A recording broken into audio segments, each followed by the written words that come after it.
Recientemente en la universidad me dejaron un trabajo en filosofía que era hablar sobre la equidad.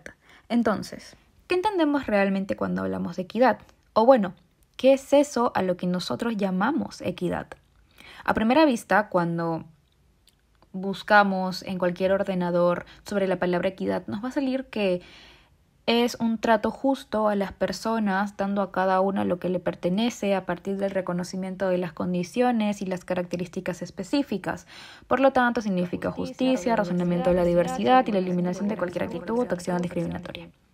Entonces, esta no solo es una palabra que aparece en discursos políticos o en libros de derecho. La equidad es una idea compleja y, a su vez, antigua, pero también profundamente actual. Entonces, es una idea que parece estar en el corazón de la justicia, pero que rara vez se explica con claridad.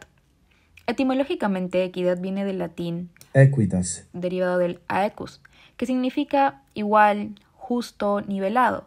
Sin embargo, la equidad no trata de aplicar lo mismo a todos, sino de reconocer las diferencias humanas para que lo justo llegue de forma proporcional, prudente y sensato.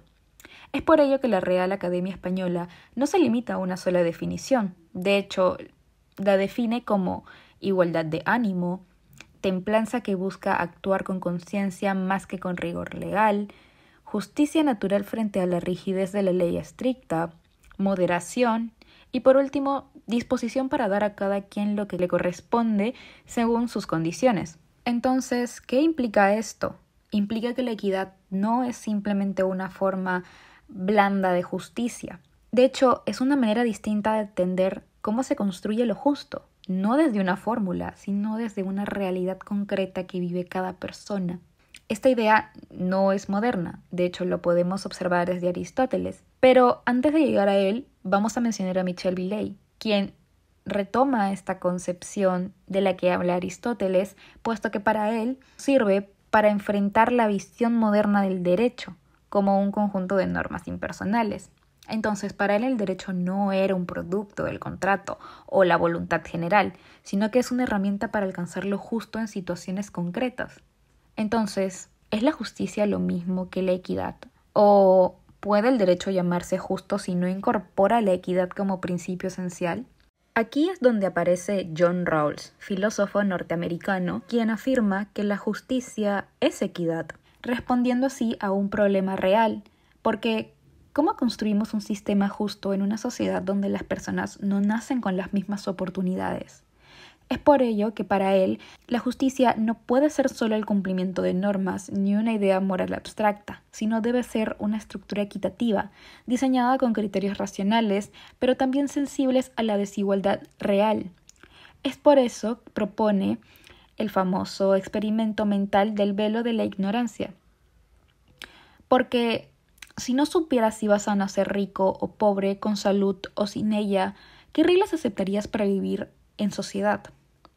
La respuesta no es una igualdad absoluta, sino una equidad razonable, que garantice libertades básicas, pero también compense las desventajas desde el origen.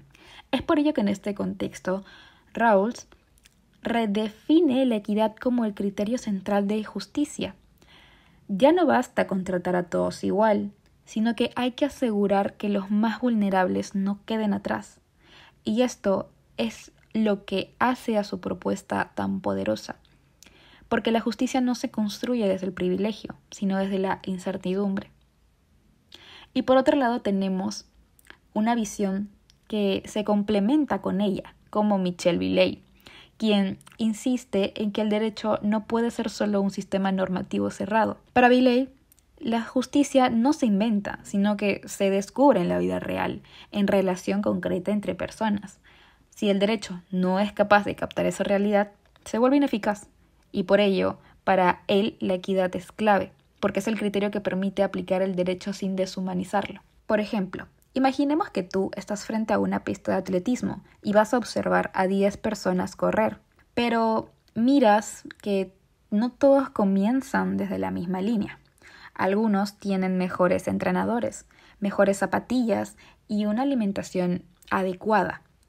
Otros ni siquiera tienen zapatillas, están corriendo descalzos, habiendo llegado tarde porque tuvieron que trabajar antes de venir. Entonces, si todos corren, aplicamos una justicia. Diríamos, bueno, el que ganó, ganó porque llegó primero. Pero si observamos la realidad concreta, entendemos que no todos tuvieron las mismas condiciones para competir. Ahí es donde entra la equidad. Y bajo lo que menciona Rawls diríamos, una sociedad justa no puede premiar únicamente al que llega primero, porque no están reconociendo las ventajas de unos y las desventajas de otros.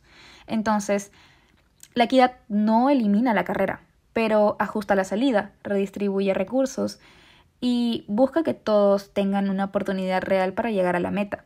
Desde otro enfoque, como el de Villey, podríamos mencionar que no podemos aplicar la misma regla a todos si no entendemos el contexto concreto en el que están. Entonces, es aquí donde nos preguntaríamos de dónde nace la justicia.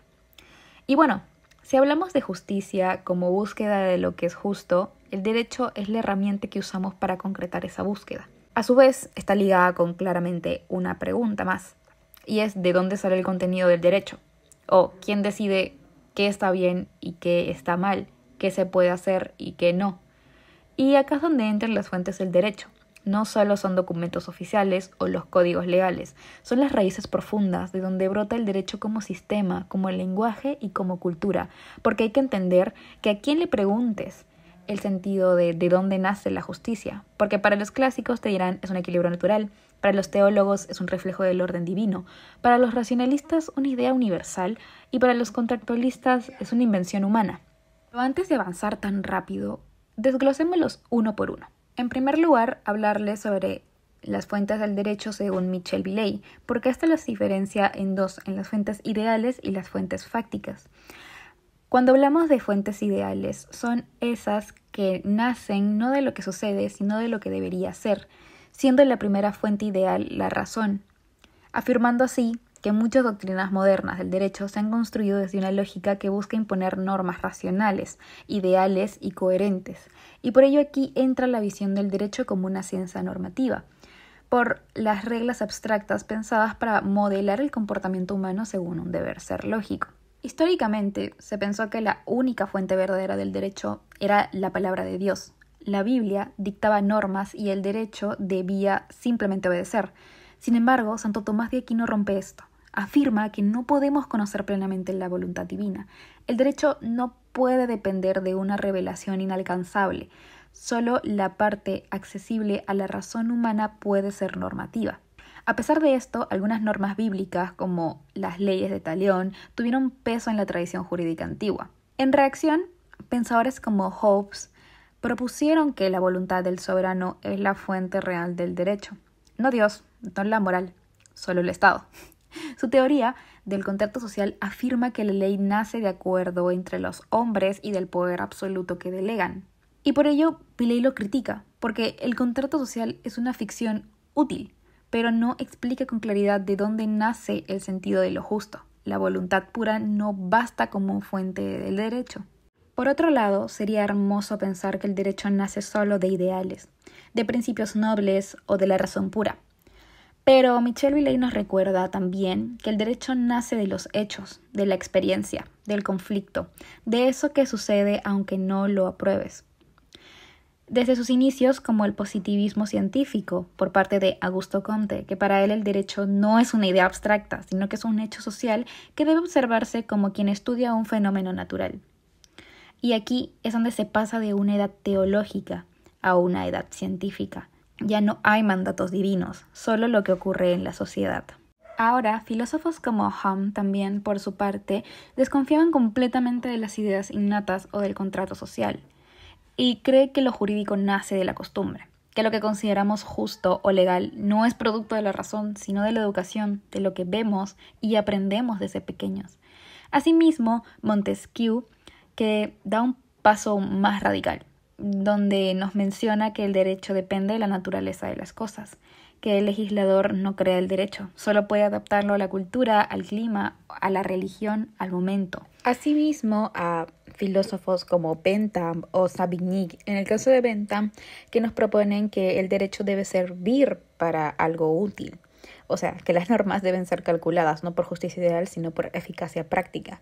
Y Savigny por el hecho de que menciona que este derecho nace del espíritu del pueblo.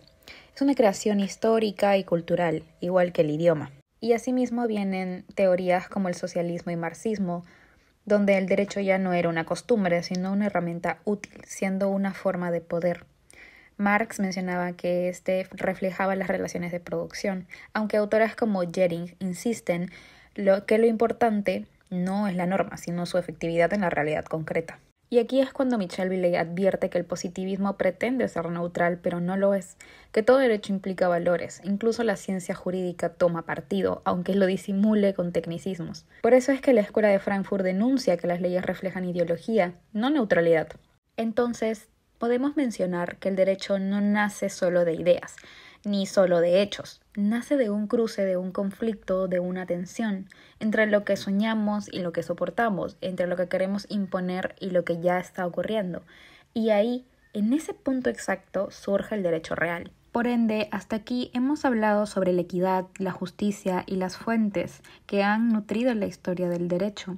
Y menciono derecho porque tradicionalmente no debemos quedarnos con la idea de que es un sistema normativo, estructurado, escrito o codificado. No solo son las leyes. Aunque este concepto sea útil, no es suficiente cuando no se lleva una reflexión con esta.